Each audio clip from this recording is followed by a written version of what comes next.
It's just a lot of fun to be able to hold an event like this, to have somebody doing a live podcast during the event, to have people coming out of the woodwork that you weren't expected to come to your gym, show up. And, it's the first year. Hopefully we build it from here.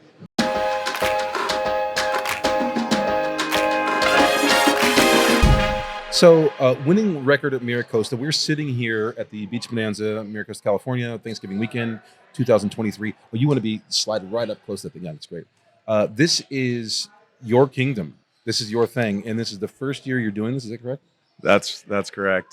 First year, we used to run a Pack Shores tournament. It was 6 days long. It was a lot of strain on the families in the program, and I had an idea. I tried to pull this off last year without the help of West Coast Elite, and nobody would respond to me. And then we got Ryan Silver involved, head of president, CEO of West Coast Elite. He's got a lot of pull and was able to get a lot of top teams to come out.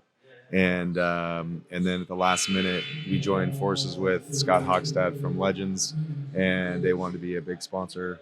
And now the three of us have joined forces, and this is the start of something new. It's going to be an annual tradition. So you tried it last year. You didn't get as much traction you wanted. Yeah. Is everything in this game about teamwork, or do you have the balance between teamwork and individual vision? Because this is your vision, yes, but then you need a team to help execute it. I think that's very, very apropos with the game of basketball, right? So you want to do something on your own, it's a lot harder, and then you realize that if you bring in other people that have other talents, that it's a lot easier to pull off. So, same thing with my coaching staff. I have a 6'10" guy who played professional basketball. He works with a big man. I got guys who've coached guards, and they're doing skill work with the guards, and I kind of oversee the operation. So when you're building or curating a coaching staff, are you able to could you have 30 guys on the bench? Like there must be a budgetary constraint and a visionary constraint to it. Like if not a spatial constraint. That's a great question. I think a lot of times we're a public school, so I don't have, most of these guys are doing it not for the pay. They're doing it for the love of the game. The pay is minimal. Yep. If you looked at it on an hourly basis, it's, negligible. But, I think it's finding a blend of, older guys with experience, younger guys with energy, younger guys that can relate to the players, guys that are, just different ages, different backgrounds, because our team is made up with guys with different backgrounds and then different skill sets. So I wouldn't need 6 guys that all played the post. Yep. I need a mix. And then, some guys are defensive specialists. Some guys have more of an offensive mind. How do you maintain continuity with your coaching staff when ostensibly people are trying to do other things? You're trying to bring people in with energy. Maybe they're trying to go on their own coaching positions, head coaching positions. How do you manage that? I've been extremely fortunate. I've had essentially a couple assistants at the varsity level leave me over the last 6 years. Everybody else has stayed. You've had 2 assistant coaches leave in 6 years. More or less. That level of attrition, that small amount of attrition is almost unheard of in the coaching profession. Yeah. How do you maintain a coaching staff like that? I think one of our philosophies within our program is everyone matters, everything matters. Okay. So the way I treat my assistant coaches is the same way I'm going to treat the guys who clean up a facility after a game, is the same way I'm going to treat the principal of the school. Okay. Same way I'm going to treat you. So which is everyone matters. Everybody matters. Everybody's voice is important. Everybody has a job to do. So I try to get, I think I'm, somewhat of a control freak, but I try to give everybody their role on the team and their role at practice and their voice in the locker room. All the coaches have their own voice in the locker room.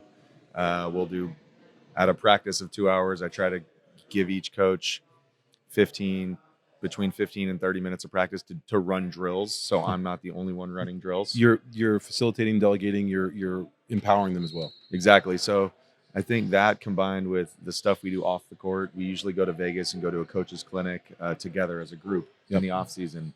I'll have them over to my house. We'll go out to dinner. We will go to a basketball game together, all that stuff. And then, now we're a coaching family. We're not just guys that hang out for practice or games. We hang out above and beyond the stuff we do here at Miracosta.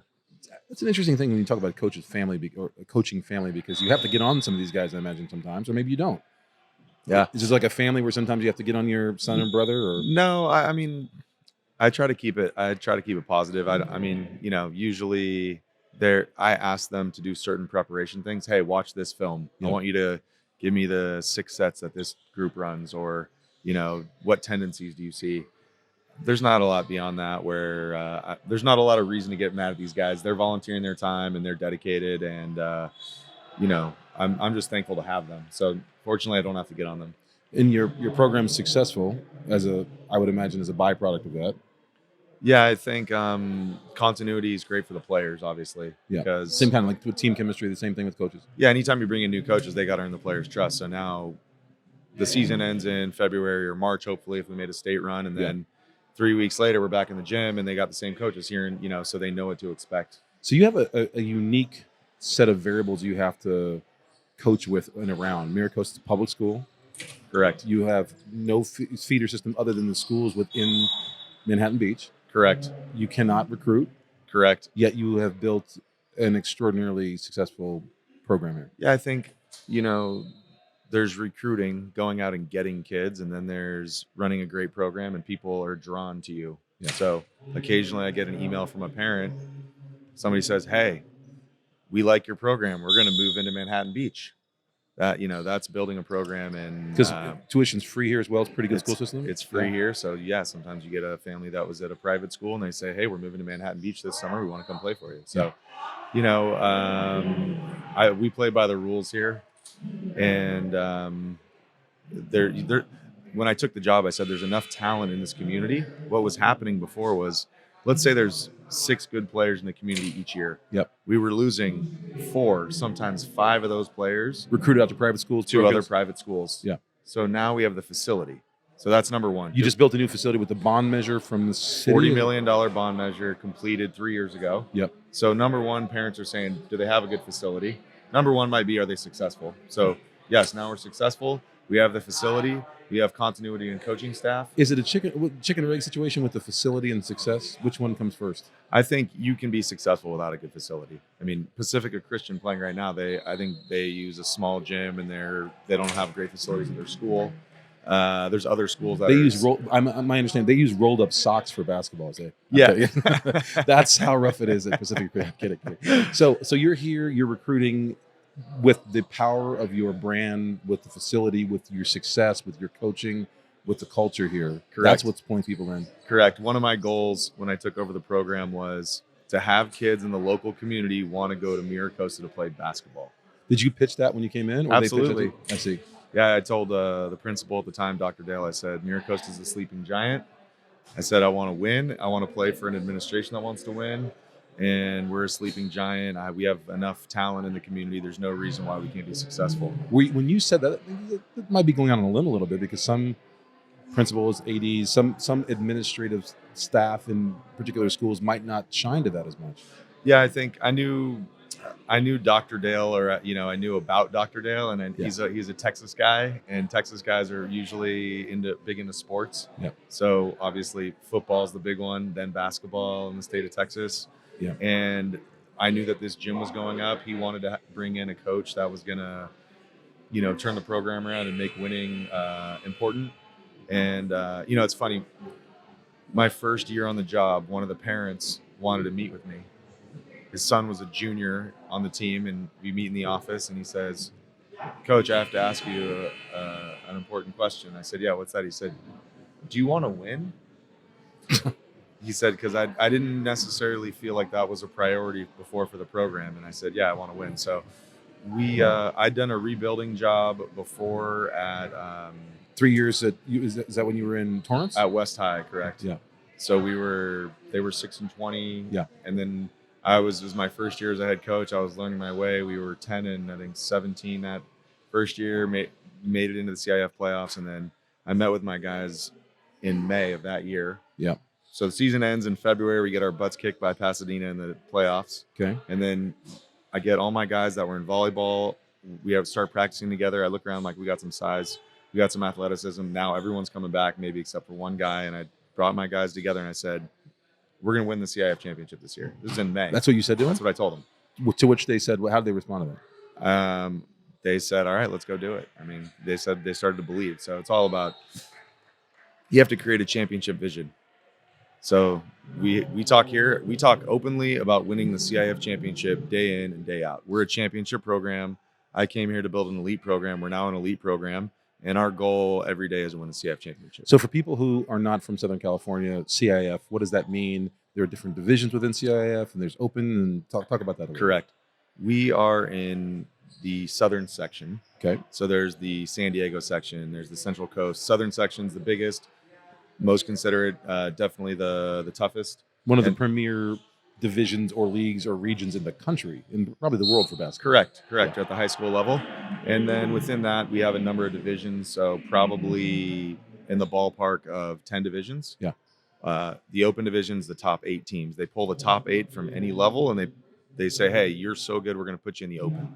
And then there's Division 1. That's where we are. What does the open mean? Does that mean they get to play each other? They get to play. They take the top 8, they put them into 2 brackets of 4, Yep. and they do a round robin format, and then the top 2 teams of open play in the open division championship. They're considered the best in the state of California. Correct. And they also play around the country sometimes. Maybe. A lot of those schools will fly around the country, maybe with bigger budgets than we have. We're hoping not this year, but next year to fly. We do fly to Arizona or drive to Arizona for Section 7. Yeah. Next year, I'd like to fly our team to San Diego. You got to watch the budget. Yeah. Well, I'm hoping to fly our team to Texas or Florida, somewhere cool. Is that important to fly a team to be able to travel them that way? I mean, I think anything. One of my mentors, Glenn Marks, he was the former athletic director here. He taught me that the time you spend off the court is equally as important as the time you spend together on the court. Explain what that means. You mean the bonding time? The bonding time. So the travel accelerates bonding because shared experiences, those kind of things? Yeah, it's getting the guys to, we talk about love. You got to love your teammates. You might not be best friends with them, but you got to love your teammates. How do you create that love? You spend time together on the court, and then you go to a movie together. We do bowling together. We do beach runs. I have the guys over to my house for pizza. Yeah. So we're always trying to find time to hang out off the court. I see. So when you're talking, you have a one could say somewhat of a non-obvious track to hear. Duke University. Correct. And then you got your you got your MBA overseas in Barcelona. Yeah, the IESE in Barcelona. Yeah. Yeah. So IESE. IESE, yeah. ¿Hablas español? Sí, sí, claro, hablo español. Un poquito más. Hablo con fluidez. Perfecto. ¿Y tú? No. Mi español es muy malo español. But in Barcelona, as they say, you traveled there. Why in the heck would you go to Barcelona of all places to get your master's? When I was 27, I quit my job and traveled around the world for 9 months. What were you doing? I was doing real estate consulting. Okay. I was coaching a little bit on the side. Yeah. Our shooting coach, Tom Marimoto, 85, 86 years old, lives in Newport Beach. I was helping him run his skills clinics on the side. And he was mentoring me. And then I went away to business school. And I wanted to go somewhere where I could become completely fluent in a second language. Did you speak Spanish at all before? I spoke a little bit because I was learning it when I was traveling around the world. I spent some time in Argentina and Colombia, and I started to get pretty good at Spanish. And so when I came back, I was choosing between Georgetown Business School and ESA in Barcelona, and I'm adventurous, and I said, let's go for it. So it's one of the top business schools in the world, but not a lot of people have heard. Nobody's heard of it in the United States. Is it true that when you came back to coach basketball, you were shooting the ball with your feet first because of such a strong soccer culture? That's true. I picked up. I got it confused. My hands and my feet. Right. So you come back. How do you come back with an MBA from an international school, speaking Spanish as much as English, and get here? Like, what's the most non-circuitous path to explain how you got here? Intellectually as well as strategically and structurally. To put it straightforward, I was coaching basketball on the side after work. So I was coaching club teams as an assistant, as a head coach. I was coaching as a high school assistant after my job. My work would end at 4 or 5, and I would go to St. Bernard's, and I was an assistant coach there for 2 years. It was calling you. Basketball was calling you. Basketball was in my gut. I couldn't get rid of it. It's my passion. Yeah. And you were volunteering to do it, effectively. I remember meeting with one of the counselors at ESA talking about my career, and I said, whatever I do, I want to be able to have time to coach basketball. And he said, well, it sounds like this might be your priority and your calling. So I He worked said for, that to you then? yeah, he said that to me then. So smart guy. I was working. I worked after business school. I worked for a tech startup. I was an entrepreneur. I owned some restaurants for a while, and I In was the coaching States? in the States, Yeah. in Venice, and then owned restaurants around Southern California. And then now it's more of a full-time thing. I do a little bit of investing on the side, but I'm basically a basketball coach. How were you able to use those skills in coaching? Is people management? Is it the idea of real estate of marking your turf? Like I think anything? it's all of it. I think it's managing people for sure. I've got 3 coaches. I've got I've got 2 head coaches. I have 10 assistant coaches in our program, and I've got 60 kids, and I've got 100 parents. When you talk about 60 kids, you're talking about the entire Miracosta. The entire program. Yeah, men's and women's. No. 60 kids on the guys. Maybe it's 55 on the guys' side, including managers. Freshmen all the way up to. Yeah, call it 15 to 20 per grade. Okay. Per team, frost off, JV, varsity. Then I have the parents. So we're, when we got our tip-off dinner, we had about 150 people there. So when you're managing all those different people, they're different people. No one's the same. How are you able to manage them? Are you changing? Are you modulating your patois for each person, or are you're constant and you're asking them to interpret you? It's the exact same. Coaching and managing people are very similar, right? I've got to coach the kids differently. They have different personalities. Parcell says he's consistent and he treats each one differently. Exactly. Yeah. I mean, you get that from John Wooden. I think, you're fair to everybody. You don't treat everybody the same way. You're fair to everybody, though, as long as you're fair. Yep. So, so that's the management piece of it. Yep. The marketing piece, like I know how to market our program. We got bigger on social media. We're investing more money in a videographer. We're pumping up our players. Yep. I'm reaching out to college coaches when we go play in a big event, let them know that we're there. Get the word out about my top guys who want to play in college. And then from an X's and O's standpoint, you got to evolve. Every year you have to reevaluate the pieces you have. And we have more size this year. We're posting guys up more. Yeah. We like to press. We have length, but we're not as quick. We're not going to run a full court run and jump. We're going to run a zone press. So you have a system. People fit within your system, but your system has to be modular based upon who comes into your system as well. There's certain things I like to do. I like to press. I like to play fast. That was evidenced in the game that I saw. Oh my God, you like to press. But we're also going to mix up what we do year in and year out based on the personnel we have. How many presses do you have right now? Because it seemed like you were able to pull out.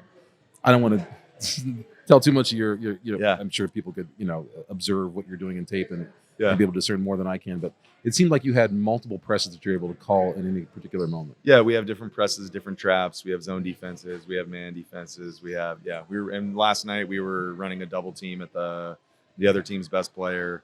Try to get the ball out of Number his hands. 4. Number 4. How'd it work? I think it worked really well. He's a Caden Bailey, great player, 4-star, deservedly so. He's going to play at a high level in college, but we were able to get the ball out of his hands and force him to some turnovers and some difficult shots. Is that the strategy? Like you identify the best player and figure, okay, start from the top and then work your way down in terms of how you could try to isolate and neutralize, minimize? There's usually I want to do something to make the other team uncomfortable. Yeah. That's generally a tactic we're going to use. Now, we play somebody like Notre Dame that we're playing tonight. There's a lot of different guys I would need to make uncomfortable, so we got to pick and choose. So you're playing them. That's the premier event this evening in this premier first season, the inaugural Beach Bonanza. We'll get back to that in a second, but that's the premier event. Are you ready for it? You nervous? Your butterflies? Your guys? Where are they coming from? We played them last year in the state tournament, and they had a loaded roster, which they still have a loaded roster. We hung around for 3 quarters. They took it to us in the 4th quarter. That was at their house. Yep. Now we're at our house. I don't have a lot of film on them, so Matt, I would love to tell you that I was extremely well prepared for them, but I have 1 game tape, and they have new players that have been coming into their program recently that I have no tape on. Yeah. So we got to play our brand of basketball and learn, and we got to learn as we go. How do you prepare for that if you don't have a lot of tape on people? Is it this is our game and they're gonna have to adjust to us? You try to throw something wild at them. Ostensibly, they're able to prepare for you a little bit more than you're able to prepare for them. Or? Absolutely. They have a lot more tape on us than we have on them, but we've been working on different defenses in our offensive plays and schemes for the last 6 months. Yep. So if I have to make that many changes at this point in time to adjust to another team, then there's something wrong with what I'm doing. We're gonna stick to a couple things that we like to do. We're gonna change up the defenses, and we're gonna try to keep them on their toes because we really don't know what to expect from them. So that's the big game. There's a celebrity game before that. We are in the lobby. You probably can hear this if you're listening to it right now or watching this, because the audio is growing more and more cacophonous as we engage in this interview. Which brings me back to this original question. This is your inaugural event. How is it going? What's the vision for it? Are you achieving it? There's another event called the Mater Dei Extravaganza, which I've attended personally many, many times. Okay. It's at Mater Dei. They bring in a lot of the top teams from around the country.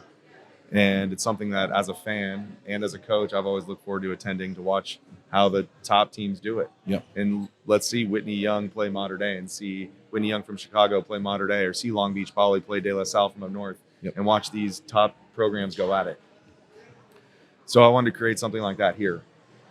Something that other teams aspire to be invited to, something that helps give our players and our program something to look forward to. And I think we're off to a great start. And we put in an added twist, which is having a celebrity all-star game. Legends got involved, and the CEO of Legends is very well connected and was able to make some phone calls and get a lot of really exciting influencers and celebrities and basketball players to come out and play tonight. Which brings us back to this notion of team, this great team, Legends, West Coast Elite, you. How close are you to realizing the vision for the first year of this? Because this is your thing. This is my thing. If it goes well, it's great. If it's terrible, it's on you and everyone's looking at you. So Correct. How are you feeling about this? Well, we're going to count how many tickets we sell. That's what we're going to do. That's fair. But by all accounts, this is just, anecdotally, it looks like you're gonna be just fine. If this is any indication, Matt Barnes is about to walk into the building, so that's a positive sign. That's a positive sign. Willie McGinnis was here. We got a lot of people in the Wally sports Moore book is in there. Yep. Derek Fisher's in the building. Yep. I mean, it's for Southern California and then beyond. You're starting to build something. Correct. Yeah. So you're feeling pretty good about it. I'm feeling good. Look, we might not hit our this guy needs to get 4 seats. Yeah, go. We'll keep rolling. Go, okay. No, jump out. Keep going. This is your thing. One second. This is live, everybody. It's actually live. Yeah, do your thing. We'll get you out of here in a minute. And you're back. You had to go. Sorry. You got to keep the right people happy. If we were looking for an illustration of you having your hands on every part of this, that's that. So I'm gonna let you go in a second. Any last thoughts before you go? Because you were literally and figuratively running this whole thing. No, I mean it's just a lot of fun to be able to hold an event like this, to have somebody doing a live podcast during the event, to have people coming out of the woodwork that you weren't expected to come to your gym, show up. And, it's the first year. Hopefully we build it from here. The ticket sales aren't really, it's year one. It's not the most important thing. Yep. We've really just tried to stress giving everybody a great experience when they walk in the building, greeting them, making everybody feel welcome. And you have this booster club back here. That's your secret weapon, man. That's an army of parents. We have a great booster club, an incredible booster club, and they're running a good hospitality room, try to keep everybody well fed and happy. Can I talk to you one last Yes. question, which is, so you come to this public school in this very close-knit community. You're able to only recruit from here, although you do recruit people into the community, which is an incredible responsibility and a win. But how do you attend to the expectations that you've now set for this community about the basketball program? I think be organized, be honest with parents about their kids' expectations. Yeah. Everyone says, oh, you're in the South Bay. Aren't the parents difficult? No. The parents are the same as the parents are pretty much in any other city. Yeah. It's all about setting expectations for each player at each level of the program. And then letting them know that we're going to do everything in our power to help your kids get better and improve basketball. Some years we're going to be incredible, and some years we might fall short of expectations, or it might be a rebuilding year. That's part of being in a public school. But we're going to put everything we have into making it a great program and a great experience for the kids and the parents. My last two-part question. Do you have one more minute? Absolutely. When you're identifying talent coming up through the ranks, are you going to junior high school games? Are you having your assistant coaches? Are you sending scouts to see who's coming up in 2 or 3 years? Do you hear about them? Are you looking at the you- parents thinking, you I def- wonder if we should give this kid milk so he can grow into we sometimes we have the middle school games like Hermosa Valley versus Manhattan Beach Middle School. They'll play here. Yep. You know, Are you, you- identifying talent then? somewhat. Also, just being present, letting them know that we care about what's going on at the lower level. Yeah. And then, fortunately, my JV coach Ray Barnes, who's been a big part of me building this program up, he works at the middle school, so he's got his pulse on everything in the community. And you're able to have a continuity of vision in terms of the style of play Absolutely. all the way down. Yeah, we have continuity, and we share the same vision. We both like pressure defense, and so he's got a pulse of the community, and then other parents around the community are like, oh, there's a good sixth grader. He's going to be at Manhattan Beach Middle School next year. He'll be at Costa in 3 years. So if the last question is if part of the last question is if someone wants to come, they don't live in Manhattan Beach. Yeah. What do they do? Just move in and tell you, hey, we're here? Or do they reach out first? They need to go through the school. Yeah. So that's something.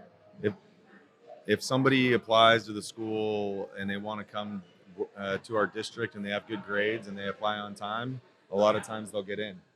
So, but I'm not out there, hunting for kids. That's kind of a decision they have to make on their own. I see. Coach, thank you so much for your time.